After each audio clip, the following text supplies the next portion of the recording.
everybody doing? Yeah? So I think everybody has now met Betty Williams, our volunteer coordinator. She is fantastic. Thank you for her. Everyone give her a round of applause.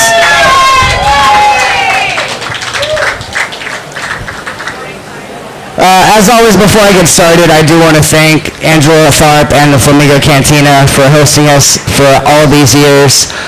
So very, very graciously, we could not do without what we do without all your support. So thank you very, very much, Angela and the Flamingo Cantina. Please tip your bartenders and tip them well. Yes. What's up, brother? How you doing? How many people is this your first time here? It's your first meeting with us? I know there's a couple for sure. Go ahead, raise your hand. Yeah. Well, guys, thank you for being here. You could have been anywhere else in the world on a Wednesday night. You chose to be here. For whatever reason, you chose to be here tonight. And so we really, really appreciate that. Hopefully tonight will be impactful. You'll take something home and you'll actually you'll be moved and want to do something with what you take home from tonight. How many people are Texas NORML members? Yeah, a couple. Okay, actually your membership's current, you got your membership card. Yeah, because I know I said I was a member for like 3 years before I actually was a member because I came to all the things and I spent a bunch of money donating to the organization, but I didn't actually have a membership card with my name on it for the first like 3 years that you guys saw me. So it's a real thing, I'm being honest. Yeah. I mean, you don't have to be a member to show up here. So we thank everybody. So thank you, members, for being here. Our membership is really, really important, and we're going to actually cover some of that tonight and how important membership is and what your membership dollars and donations really, really go for and what they do for this organization, for this movement. So members right now, give yourselves a round of applause. Thank you very, very much. You are our lifeblood, so thank you. And then last but not least, anybody who is a member of the Texas NORML board, that means directors or officers, whatnot, advisors, anybody, raise your hand. If you see somebody, especially you first-timers, you see one of these people with their hands raised, if you have any questions whatsoever as to how you can be supportive, talk to one of those fine folks and they will be glad to answer any questions that you have. We have a great lineup tonight of some fantastic speakers. We're going to hear from patients, we're going to hear from veterans, we're going to hear from scientists. So I'm not going to waste your time with anything that I have to say. And I'm going to let you talk to our membership coordinator first and foremost. Everybody knows Les, right? Les, come on up, buddy. It is a great lineup, and I am the opening act. I am neither patient, veteran, nor scientist. So, but I am a member of Texas NORML, and Dave stole a little bit of my speech. Let me see again. Raise your hand if you are a member of Texas NORML. Keep your hand up if you are dead sure. Like you know it has not been more than 365 days since that card, right? Y'all are more impressive than I did not give you enough credit. That said, 2 years ago we were at 500 members. Right now we're a little under 300. And that's attrition. I do not believe that in the current political climate that the interest waned in getting this legalized. Or I wouldn't see y'all here, right? So what happened, I believe, is that roughly half of our 500 members think they are members. And this is partly because we as an org have not done enough to reach out. So here's what I'm going to do. As a volunteer for Texas NORML, I am now membership director. I say that slightly prematurely, with apologies to the vote of the board. No take-backsies, but... and in that capacity, I will be in the next week reaching out to everybody that we have tagged as expired, because we have the dates in a computer. And they will get an email from me, some of y'all will get an email from me, and it'll surprise the crap out of you, because you're sure. But you're going to get an email from me, and it's going to say, hey, let's renew our membership. And you can always go to texasnormal.org/join, J-O-I-N, no T. We really should redirect that page. Preston? All right. That's just smart thinking. So, you're going to get an email from me. It's going to prompt people to rejoin Texas NORML so that we can re-legalize this plant, because we've been right on this issue for a very long time. We've been right the whole time. But things that are just right don't always make law in Texas, because I don't know if you've ever seen The Path Through the Ledge, but it looks like a child's board game. It's like chutes and ladders. There's dragons and shit. So, yeah, exactly, that guy. So, we don't just get to be right and get it done. We have to be right and popular. And a few years ago, they started doing polls about this, and guess what? We are both those things. We are right and we are popular. But we're down to under 300 members. So, the next time each of you is in a small circle of friends, hypothetically, you can ask two of those friends that you know are like-minded, are you members of Texas NORML? And then you can screw with them and say, are you sure? Can you whip the card out? Are you sure? It's fun. I just did it. It was real fun. And see if they're members, and that will grow us. Because being right and popular doesn't matter to about 8 people.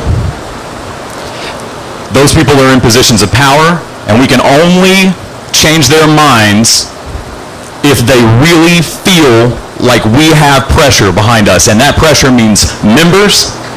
They have to be scared of our numbers, and we have to have the money to throw towards lobbyists and all the ways that we wish politics didn't work, but we know damn well they do. And I don't mean getting your kids into USC. I just mean that there's a lot of people that have to be there all the time. We've got volunteers that are there on Wednesdays all through ledge session, and some of y'all can raise your hands right now that are up there really making these arguments in front of some people that really don't want to hear it. But to really change their minds, we need membership numbers and we need money. And we can do both those things in one fell swoop if you can get as many of your friends that you know are for this cause, as many of your family members that don't smoke but know somebody with cancer that would like to try something, for God's sake. People that are sick of going to Louisiana and Oklahoma and every state around us and Mexico because it's legal literally every border, but you know damn well if you miss an exit coming back from Louisiana with your cartridge in your pocket, and hey, you're in Texas for a minute, you live in Texas now if you just got pulled over. How stupid is that? I have accidentally been in Arkansas before. I've accidentally been in Oklahoma. No one means to be. But we're a state jail felony. And they've got freedom, and we're Texas. It's wrong. So we need people, we need money. Tell your friends. TexasNormal.org/join. And look out for that email.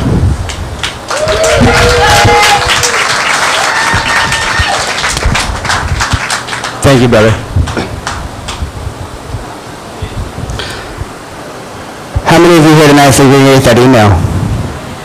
Everyone's pretty sure, right? Yeah. All right. We'll see. We'll see. Les is the kind of guy to say, I told you so. So if he knows you personally, he's probably going to call you out. Not publicly, but at least to your face. Jokingly, in a friendly manner.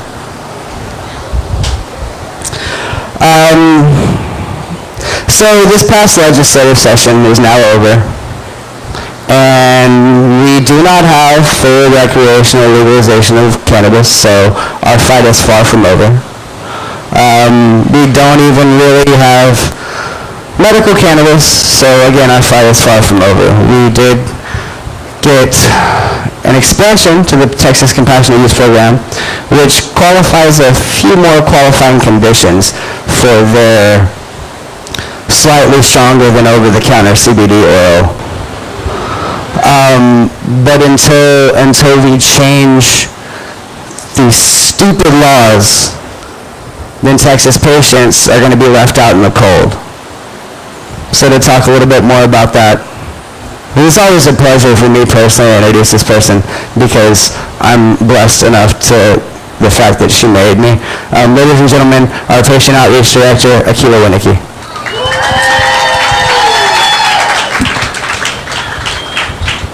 You're welcome for that, by the way.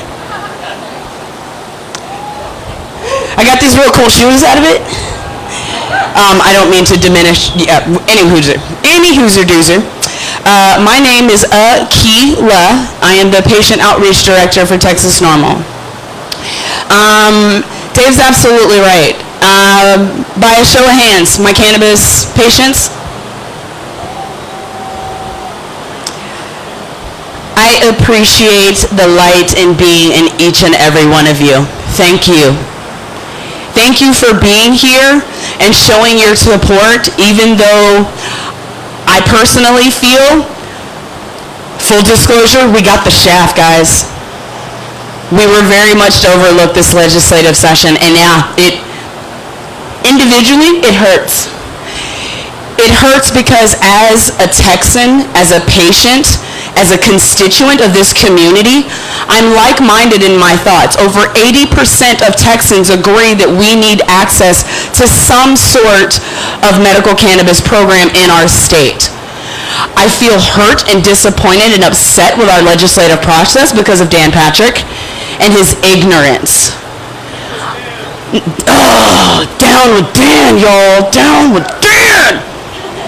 It's the nicest thing I got. That's tame. What I've said earlier, hi Facebook Live, ha, not catching me today. Again, so as a Texas patient, I feel as though we were overlooked. I feel as though that Dan Patrick's ignorance led rather than his heart, rather than his empathy, rather than his compassion, rather than realizing his constituents are a member of our communities. Each and every one of you is a patient that tells a story about how cannabis does for you what no other pharmaceutical could. It brings you to a place where you're able to show up for your job, for your family, for yourself. Each and every one of us has a story of how we got here. Each and every single one of us has a light in this movement and a voice that demands to be heard, that we matter. We are members of Dan Patrick's family. We're members of his constituent community. It's not okay that we've been overlooked. So here's what we're going to do. Here's what I am going to do. I'm going to compose my little list in my Google document of who the representatives were that said yes and who they said no. I also know a very influential young lady named Jax that may help me with said project. Right? Isn't she great? I love her. I want to compose a list and thank the legislators that supported, and I want an opportunity to go and meet the ones that did not support, to educate them, to sit across the table for them, to ask them, what are your fears? What are your concerns? As a patient, what do you feel is necessary? Do you feel that you get the right to tell someone in my community, another veteran, that she cannot advocate for cannabis as a solution for her?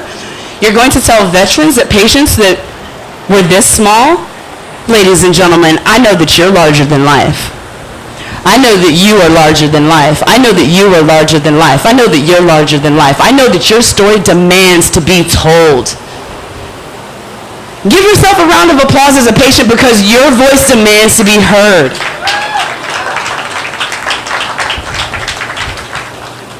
I'm hopeful over the next 2 years to be beaten down the doorways, for them to be pleasantly not happy to see my face with my entourage, or pleasantly excited that we're making a conversation that's better for patients, that's better for your sister, that's better for your uncle, that's better for your grandmother with dementia, that's better for the veterans that suffer with PTSD, that's better for patients that suffer with Crohn's, anxiety, articulate. I can't say it right, but I know a wonderful young lady that does, UC, digestive stuff. Ladies and gentlemen, we're patients. were just as much a part of this movement and this community as Dan Patrick and everyone else that we paid the taxes for in that beautiful building at 11th and Congress. Have y'all seen that thing? Have y'all walked around in it? Man, my money looks good. Let's go up there and show them why patients need a better option. I'm Akila Winicky. Thank you.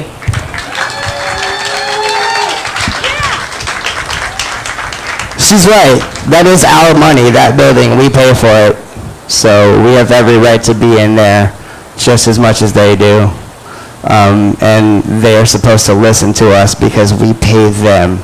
So I'm glad you brought up that point. Your money does look good up there.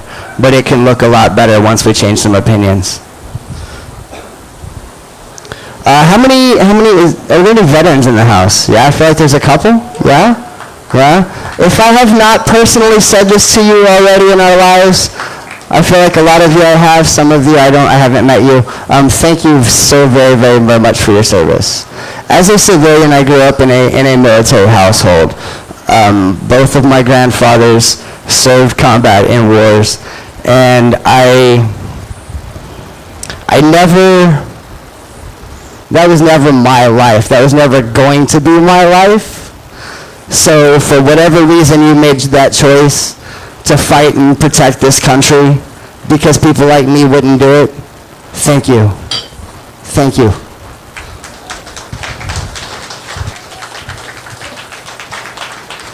As a civilian who grew up in a veteran, in a military household, I have the utmost respect for servicemen, past and present. Anytime I see somebody wearing their veteran gear out in public, I will always make it my point to go up and thank that person. I don't take kindly to disrespecting veterans either. It doesn't sit well with me. And so I'm not gonna really talk too much about this particular person who I feel has disrespected veterans, because this particular person is a veteran. And as a civilian, I have zero right to talk shit to a veteran or about a veteran. Does anybody know who Senator Brian Birdwell is? Yeah? Yeah? Well, he is a veteran. He's a decorated veteran. He's a hero. So I again, have nothing but kind words to say about this man.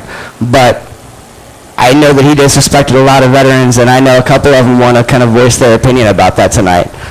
So where's David Bass? There he is. If you haven't seen this man around, then you haven't been around.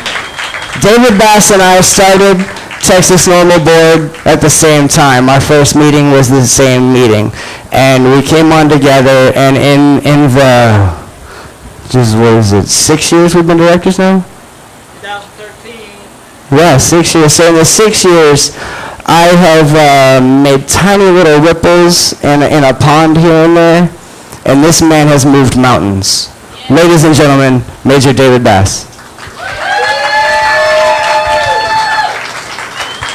Hey, Jason, April, Anita, come on up.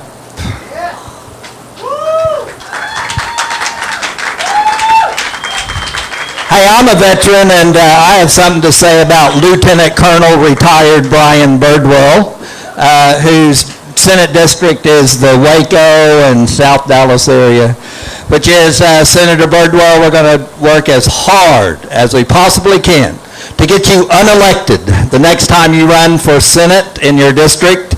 We, Texas veterans, will be visiting your district, and we will be campaigning as hard as we can against you, Senator Birdwell. So, how many people smoke marijuana today? Raise your hand. Oh my God, you broke the law in Texas. What's wrong with you people? We're all criminals. It's a room full of criminals, a club full of criminals. But I want to congratulate all you Texas criminals for participating in a very important American tradition. this very important American tradition is called civil disobedience, starting when our forefathers dumped that tea into the harbor in Boston to protest an unjust law.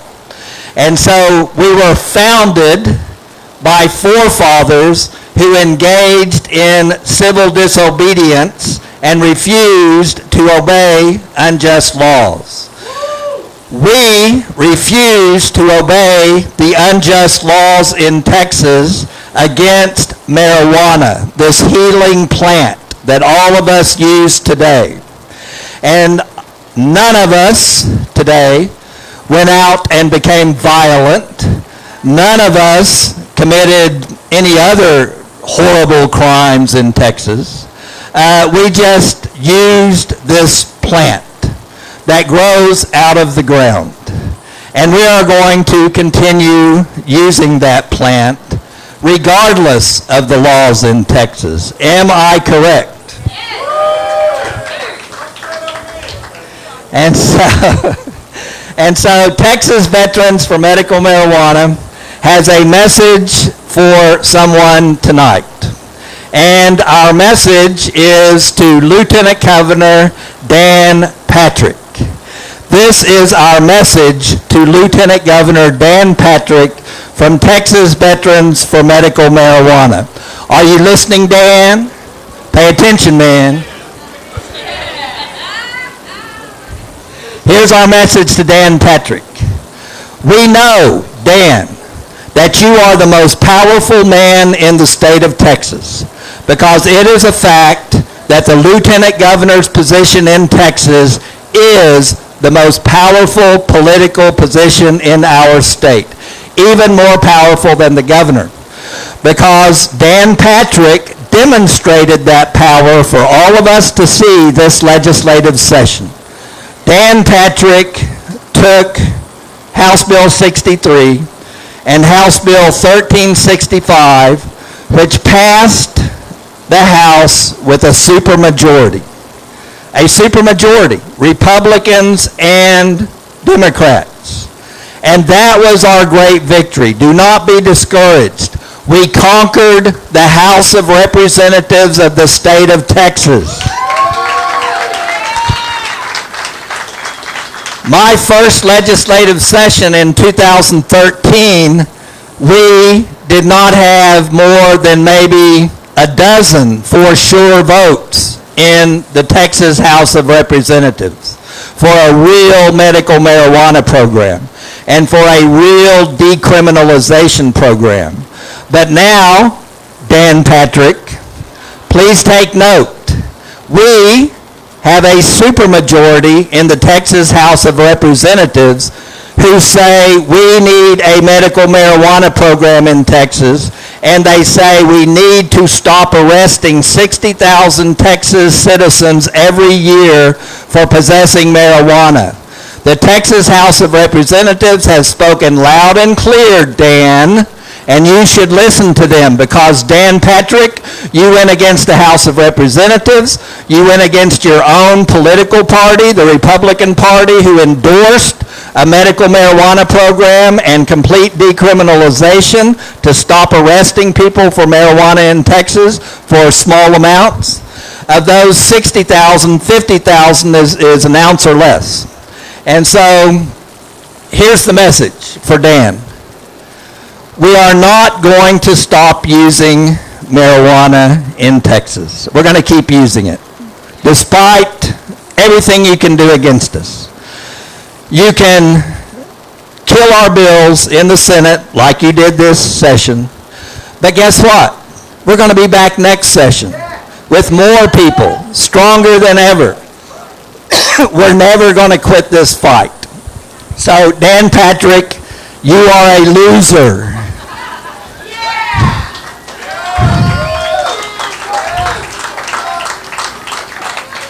We're winning everywhere in Texas. The district attorneys of Houston, Dallas, San Antonio.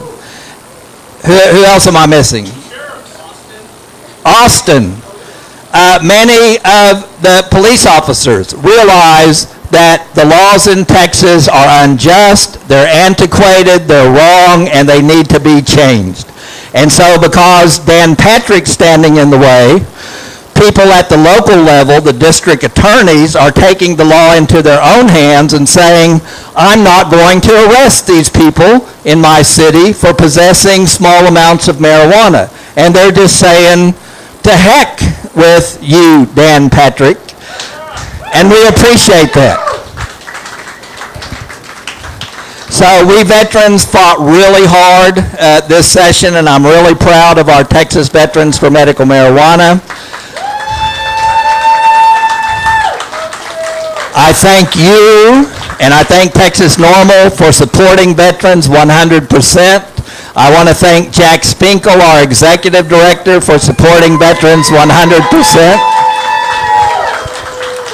Jax is on a well-deserved vacation, so she'll be back next month. Nobody in the state worked harder than Jax this session, and we really appreciate it. And these are some of our Texas Veterans for Medical Marijuana, and now they're going to talk about the legislative session. Thank you so much, Dave. Hi, everyone. My name is Anita. On social media, you're going to see me as CBD Jeannie. How's everyone doing this evening?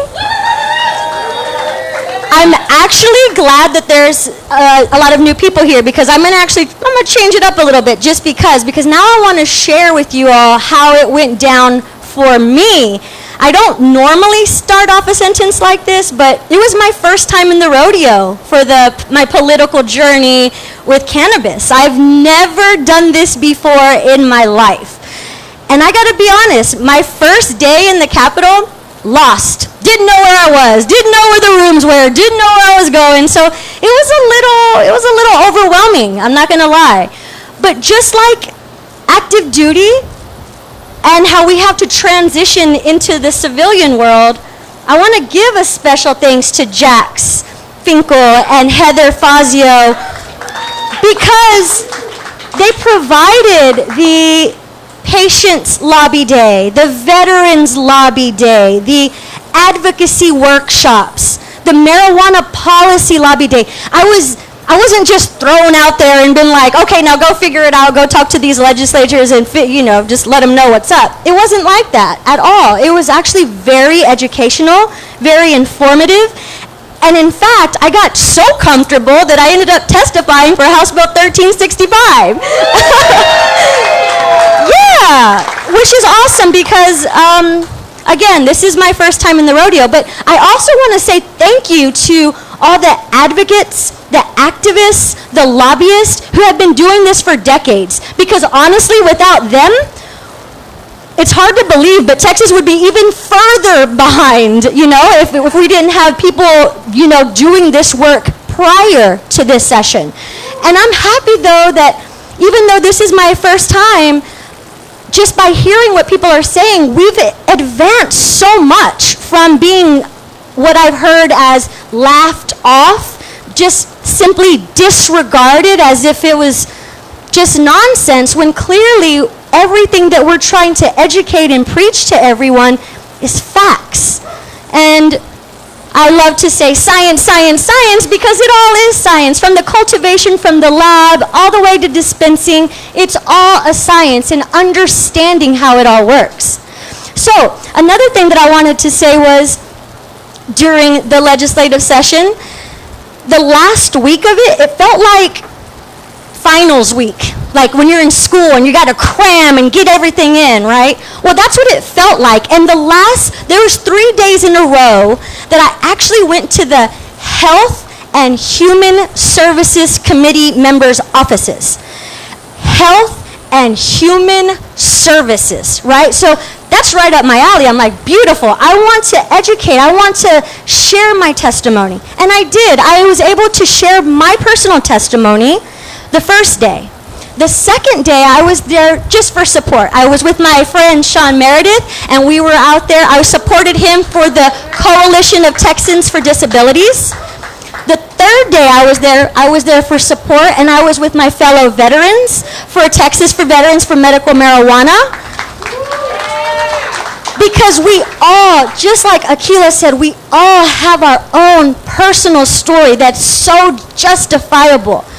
And I'm proud of everyone who testified because we stood up for what we believe in. We stood up and spoke out for truth, for our wellness, to have our own personal freedoms to choose and do what we want to do with our own wellness, right? So I'm really excited about that. I'm honored to be a part of this crew. If you're new, please continue to come out. There's so many organizations that you can be a part of, veterans, patients, medical professionals. We all just need to come together and continue to educate the masses. Now I have a fun little event going down, and I want to pull up this flyer. If you're in the Austin area, June 29th, let me pull this up so I make sure I say this correctly. So we've been doing a lot of, capital stuff where you got to dress up a little fancy pants a little bit. But this one is going to be held at a different site, at a pool, actually an apartment venue, but the venue is really, really nice. But it's a pool, and it's really cool, and we're going to be educating. We're going to have Texas NORML. We're going to have myself sprinkling a little science. We're going to have a couple of veterans, hopefully Robert Head, Amanda. We're going to have Jason, hopefully coming out and talking about some veteran stuff. And let's see, let me go ahead and pull out the info right here for you. Yeah, so we're going to keep the cannabis conversation going. It's in Austin. It's going to be Saturday, June 29th. It's presented by Strugglers Movement Sound System, hosted by myself. And it's called Unity by the Poolside. And where is it at? It's going to be at Club Met, the Metropolis Apartments, 2220 South Pleasant Valley Road. Vendors, if you want to be a vendor, you just need to reach out to DJ Stiff. Floyd, are you around here? I can't see because of the light. Floyd, there we go. DJ Stiff right there, hit him up, or you can email him at djstyff@gmail.com. Just hit him up. And again, we're going to be having, just chill music, good vibes, good information, and we're just going to have a good time. So I really encourage you all, even though 2021 is the next time when we all meet up, it's what we do now. We got to continue to keep the conversation going. Let's keep making this happen. We have to honor the past, educate the present, so we can be prepared for the future. Thank you for your time. Thank you, Anita. Hey, look, Natalie, right over here. All you veterans, be sure, actually everybody, meet Natalie. We want to congratulate Natalie. She just retired from the Air Force after 20 years of service. Stand up, Natalie. And this is our first Texas NORML meeting, and she just moved to Austin. So if you live in Austin, please introduce yourself to Natalie, because she's going to make a whole new circle of friends here in Austin. Hey, this is my friend Jason, man. Jason lives right down the street from me. Jason's a career Army NCO in the military. NCOs are the backbone of the Army. Jason was a career NCO, so he's been through some shit, man. I'm telling you. He has done it all. Everything there is to do in the Army, Jason's done it, and I'm proud that he's going to talk to us tonight. Thank you. Thank you, Dave. I just lost my phone in the stairs. I had some notes wrote down, so bear with me if I get a little bit sidetracked. But my name is Jason Walker. I'm retired Sergeant First Class from the Army. I served more than 20 years. I was diagnosed with severe PTSD in 2015, and I was medically retired in 2017. I've served in Afghanistan and Iraq, and I'm 100% disabled. This is my first ledge session this year, and it started February 7th, and I was laying in my bed. I was coming up with all kinds of excuses why I wouldn't or couldn't get up and go. And then my wife came upstairs, and she knew it was time for me to get up and get ready. And she's sitting over here, and we were having a discussion, and she was telling me, you know, there's thousands of veterans just like me laying in bed. I think it was a Monday or Tuesday, coming up with the excuses of why they couldn't get up too. And I needed to be their voice. And I needed to get my ass up and get ready. And then I went down to the Capitol, all right? But I walked outside for about 45 minutes before I went inside. I took some pictures, and I was contemplating of not going in. Finally went in, I went straight to the latrine, the bathroom. And there's a guy in there with a service dog. So me being nervous and just bringing up conversation, I asked him where he served. And he obliged by telling me, and asked him what he was doing, and he told me he was there for the lobby day. I was like, cool, so am I. And he was like, well, you can follow me. And that guy was Keith Crook. And I just want to say, he's another Texas veteran. I want to say thank you to him, because that was like my next step. And he took me over to the auditorium where the lobby day was being held.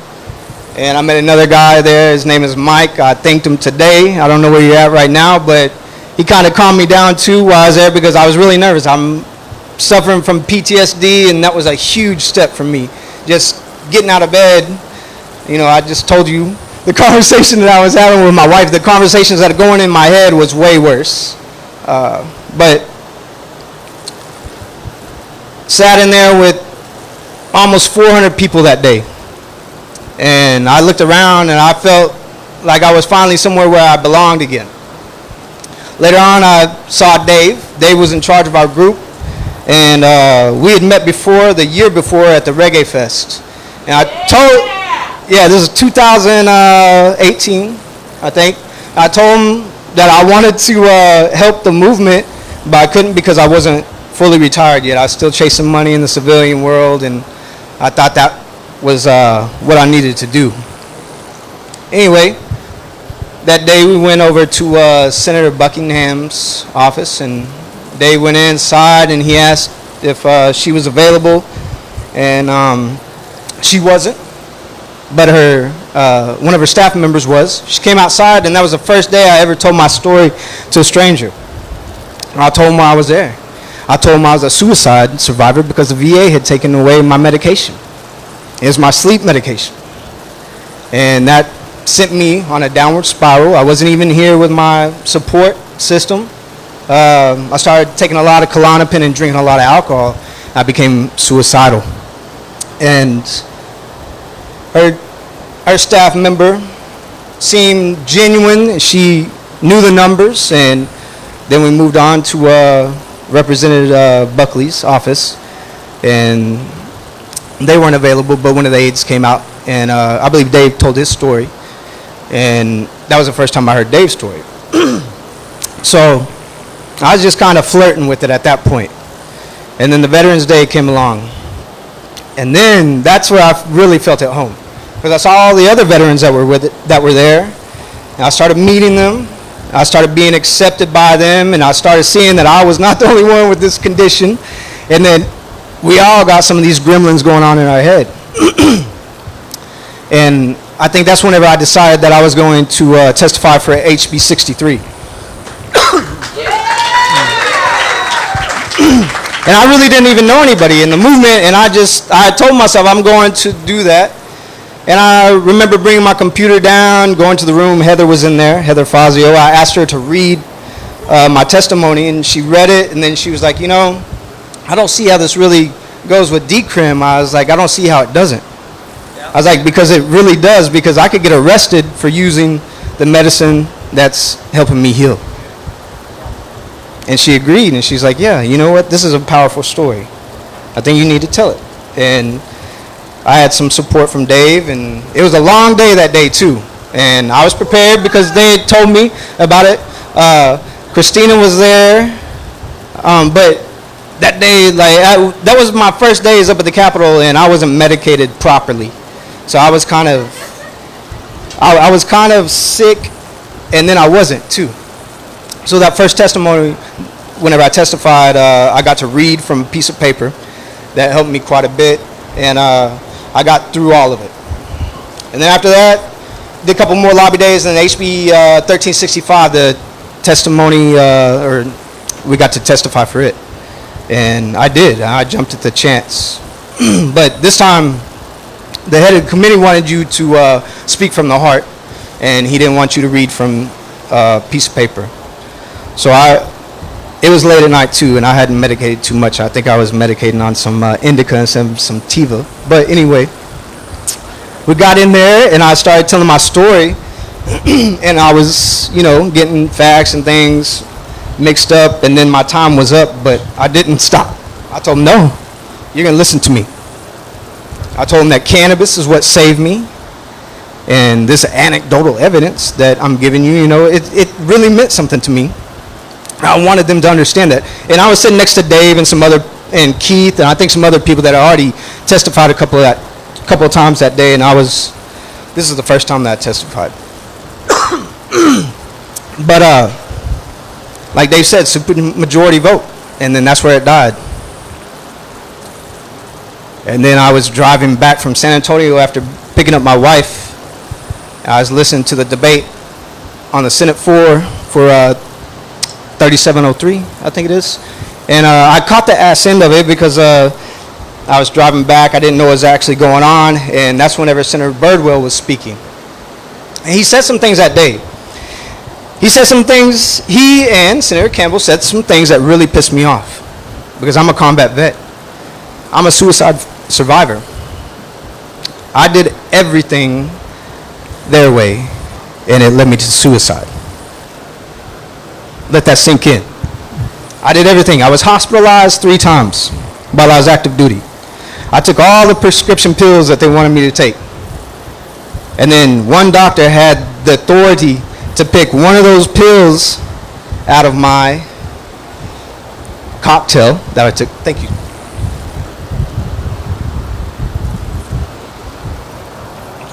And it just happened to be my lunescent. I suffer from severe nightmares. I can't sleep. And that led me to suicide. And then I had a good veteran friend, and the Midland Police have some good veterans on their police force because they came up there and did a courtesy call on me and made sure that I wasn't going to kill myself, and they stopped me. I moved back. One of my veteran friends reintroduced me to marijuana, cannabis, whatever you want to call it, and it saved me. I was able to sleep. I wasn't having nightmares. I stopped taking every pharmaceutical drug that they gave me. I took my last benzodiazepine in December of 2017, and that was about 4 months after I started using cannabis. And this is huge. It was huge to me because I was like, why is this not a huge deal, and why don't other veterans know about this? And how can I help? Now, before Senator Birdwell and they had the debate on the Senate floor, I think I would just have my foot in the water with the advocacy, but they really pissed me off, and that's whenever I jumped in. And I'm trying to set up meetings with them. I got through to their schedulers, Senator Campbell and Senator Birdwell, explained to them that, to Senator Birdwell, that we'd like for him to clear the air between the combat vets, between what was said. And there's some other questions that we'd like to ask too. And then with Senator Campbell, 70% of veterans were found with THC in their system after they commit suicide. I want to know where that came from. Resource. Where did you get it? And why did you use it on the Senate floor? Why was Senator Birdwell allowed to go on and on to speak about some fictional recreational marijuana whenever the bill was about medicinal marijuana? Because if you go back and watch that, Lieutenant Governor Dan Patrick was shutting down one of the Democrats whenever they were asking Senator Campbell why they were taking out the research, for one, that could go on, that would help us out of the bill. And then they took PTSD and they took chronic pain out. And I suffer from chronic pain. I've had 8 surgeries while I was in the military. So that's my first ledge session.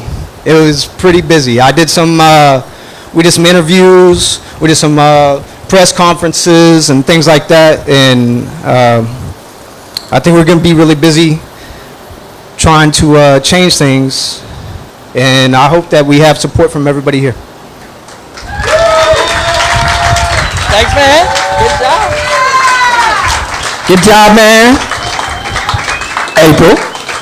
You don't have to come up under the lights. You can talk down there if you want. April was her specialty in the military was chemicals, which is obviously a very dangerous occupation. And when she came back from service in the combat zone, she was involved in destroying some chemical elements in the combat zone, and when she came back, she suffers from migraine headaches, and so these lights are really messing with her up here. So April's going to talk down here. Thank you. I appreciate it. Thank you for being accommodating. Dave and Jason had some really good points on how this session went, so I don't want to go over too much of that. What I would like to say is that please don't think that one person can't make a difference. A lot of us cannot be up at the Capitol. We live further away, we have families, we have jobs, but when we come together, they listen, and your voice matters, whether it's one time that you go up there on lobby day or you're up there once a week. So the next time that the legislation comes around, please take the opportunity to go up, introduce yourself to your representative and to your senator, and let them know that these issues are important to you. I testified last time, and I testified this time, and although I understand why a lot of people are upset, as I too am upset, I do see how far we've come in 2 years. And we have to remember that. Texas is a state that is unlike any other. I'm from up north, so when I came here and I saw how this operates, I was just blown away. So please lend your support, lend your voice. I was a patient in Washington during my husband's last year of service, and we came back to Texas, and I couldn't use my medicine anymore, and I had to go back on all 8 of my medications. And none of those helped. I've had 24/7 migraines for 12 years, and I'm tired. But I'm going to continue to keep fighting because this is all I have. This is the only thing that makes me functional to where I can be a wife and a mother and feel like I have some purpose. So if you're in the area, please come help us. If you can't, write. Those letters, those calls, those emails, each one is documented, and it makes a difference. Thank you. Thank you, April.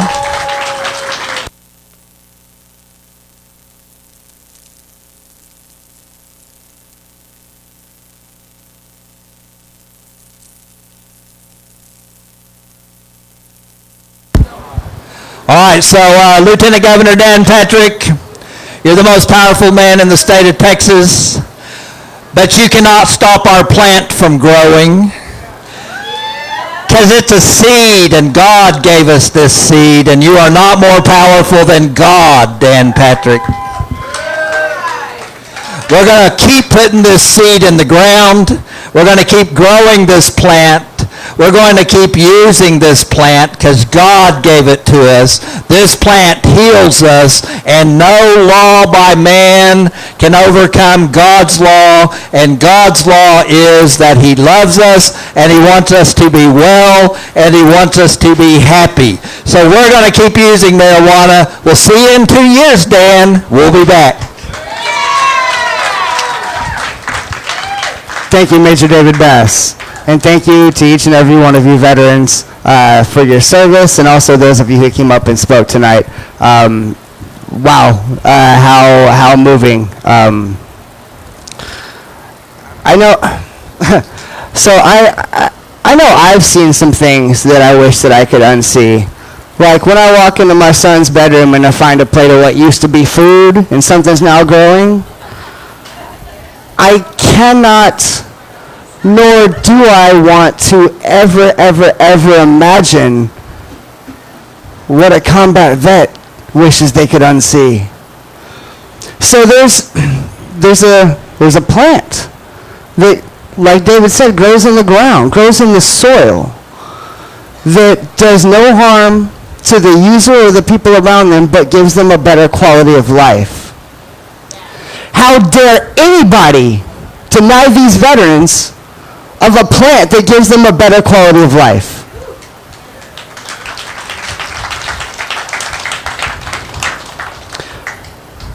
I am a civilian. I don't know combat. I can't imagine what that's like.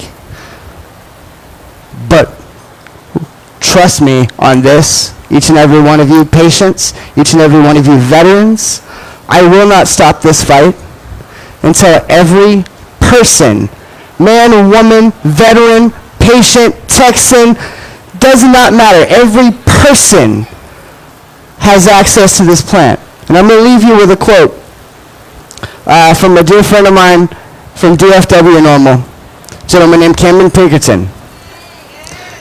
Cameron said that we have to change these antiquated laws so that we're not getting our medicine from the streets, and so that we're not locking veterans in cages for a plant that grows in the soil, the same soil that they fought to keep free. Ladies and gentlemen, I'll see you upstairs.